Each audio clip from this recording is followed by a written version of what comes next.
खबर SNS news channel पर, खबर जो आपको रखे सबसे आगे।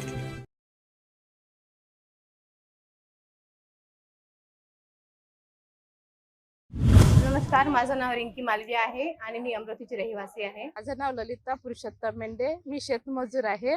मला 14 तारखेला रक्षाबंधनाच्या पूर्वीच सरांच्या कडनं ओवाळणीचे पैसे मिळाले आहेत. माझे त्यांनी पैसे दिले 1500 रुपये आर्थिक मदत, त्याच्यातून मला सिलेंडर भरायला मदत झाली. त्यांच्यामुळे माझ्या घरामध्ये मुलांची फीस भरायची होती. त्यांच्यामध्ये मला प्रॉब्लेम येत होती.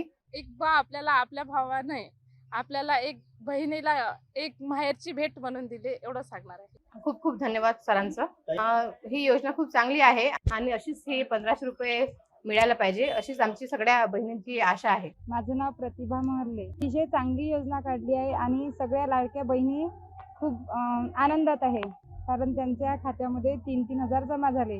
3,000 का होईना, पण त्यांना खूप असा आधार झाला आणि ते आनंदित पण आहे. ही योजना राज्याचे उपमुख्यमंत्री देवेंद्रजी फडणवीस यांनी ही योजना काढली, त्यांच्याबद्दल धन्यवाद देते आणि आम्ही यांच्या पाठीमागे सदैव आहे आणि सगळ्याच भगिनी आहे.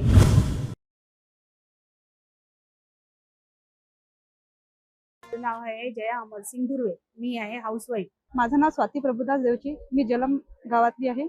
रेखा राजेंद्र खारोडे, मी एक गृहिणी आहे. माझं नाव अर्चना अशोकराव आडे आहे आणि मी शेती करते. जे 3,000 रुपये दिलेले आहेत त्यांना मला शेतीच्या कामासाठी ते महत्वाचे म्हणजे कळणार आहेत. ही आम्हाला आर्थिक सहाय्य म्हणून आम्हाला मदत झाली. ते मुलांच्या शिक्षणासाठी, कोणत्या हातभार लावण्यासाठी त्यांना उपयोगी पडलेले आहे. घरची काही जे काही आर्थिक स्थिती आहे त्याच्यात थोडंसं सुधार करण्यासाठी सरांनी म्हणजे ही स्कीम चालूच ठेवा आणि आम्हाला अशीच मदत द्या. आमचा भाऊ आमच्या मदतीला धावणारच बा आणि काहीतरी करणारच असा आम्हाला विश्वास होता आणि ते केलं त्यांनी. खूप खूप धन्यवाद करते. आणि मी पण आभार मानते. मी त्यांचे खरोखर मनातून आभार मानते. तुम्हाला शुभेच्छा.